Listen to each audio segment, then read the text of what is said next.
Barack, everybody talks about Israel, what happened on 7th of October, but there are many stories, but there are not so many like heroes like yours. Tell us a little bit what happened on October 7th. So I served in the Special Forces in the IDF from 2011 to 2017. So in October 7, I was in reserve duty. I was in my house in Tel Aviv, just another Saturday.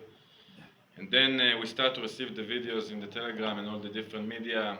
And I did what I do every time there are terror attacks. I'm going down to my car and drive down to my reserve unit. What was different is that I started to receive messages from my brothers. I had three brothers that were at the Nova Festival. They were celebrating their peace, and the terrorists attacked the festival. One of my brothers got injured and he was in one part, the other two were hiding in the bushes in another part. And, uh, and for me, I was trying to get to my injured brother, but eventually found myself in Kibbutz Be'eri. And I was the first task force in Kibbutz Be'eri. Had no idea what was up with my brothers, and only later that day I figured out they were rescued to the At hospital. what time you were getting to Kibbutz Be'eri? Really early, roughly morning times. I don't know. We had a lot of fire exchange. Already after the Hamas attack there. Oh, of course, of course. Many bodies, a lot of houses we got to. All the people in the house are dead. Some houses we get to, and all the people are alive in the shelter. Some houses we get to, and some people are alive in one part of the house, and in the other part, the rest of the family is dead. But it was this kind of day, and when night came, tanks entered the kibbutz and started to shoot the houses that terrorists that were inside them. And at one point at midnight, we got out, and we lost a lot of good people there. But for me, I stayed in reserve sense. I went to north because we were waiting for something from Hezbollah to happen. And then we moved back into Gaza. A lot of work in Shifa Hospital in Gaza City. And at one point in December, we got intel about hostage deep into Gaza territory where there is Hamas brigade intact.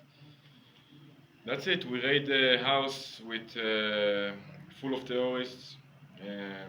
Fire exchange from a very short distance. I had a grenade thrown towards me. The grenade blew up next to me.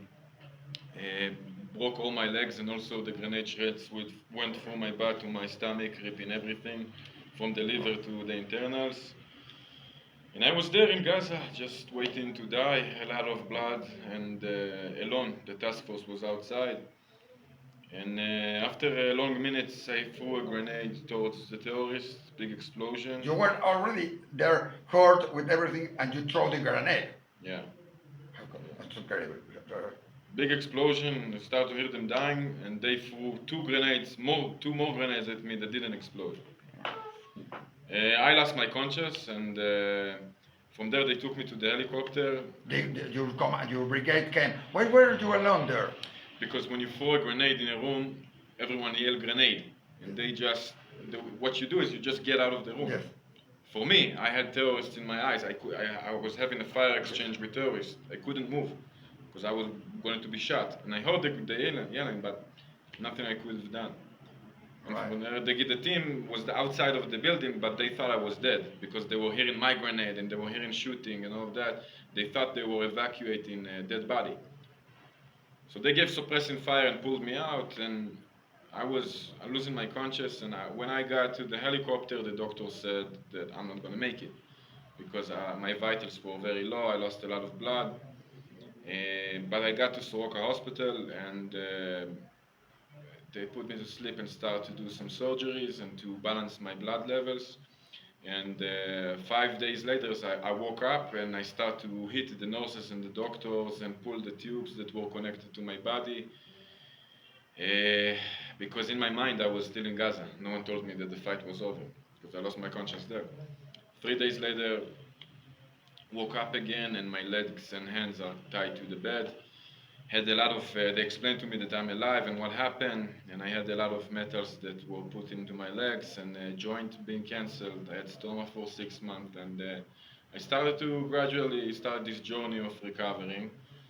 And I spent 1 year in the hospital and 1 year. 1 year, 27 surgeries, and eventually, you know, I was in the hospital hearing all this shit going on. All everything that happened in the world regarding Israel and in the media. And for me, it was crazy. What did you thought about it? You were in a bed saying, "I'm alive," but I don't know why I'm alive. What was your thoughts there? It was very hard for me to. I had so much acceptance in death at that moment.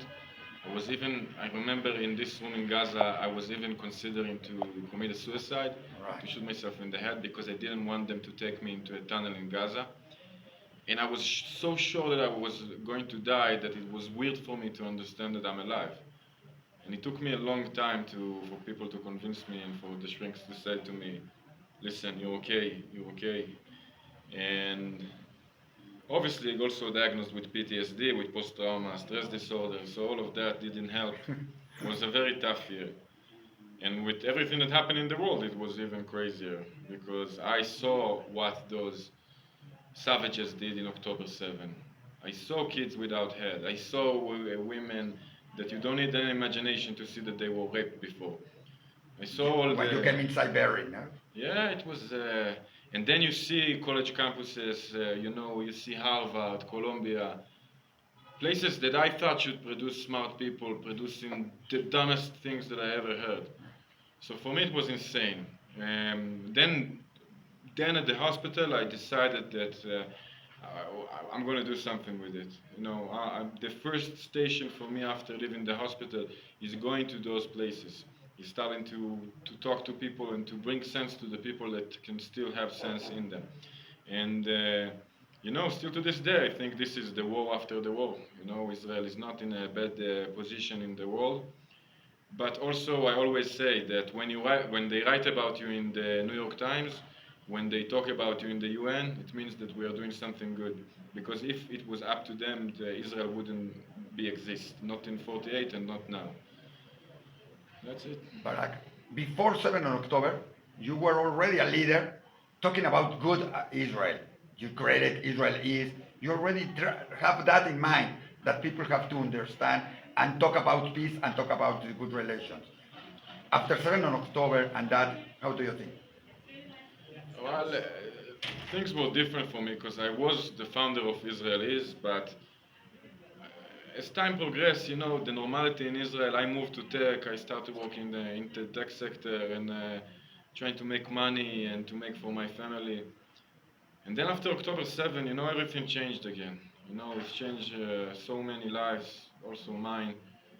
I understood that we don't fight just the fight for Israel, for land, for geopolitical. This is fight for values. You see how we ignite so much protests and what's going on in every place in the world. So for me, it was kind of okay. So we are the forefront of the fight for Western civilization value, and it made me feel so proud. And I thought about the future, not now or not in the past.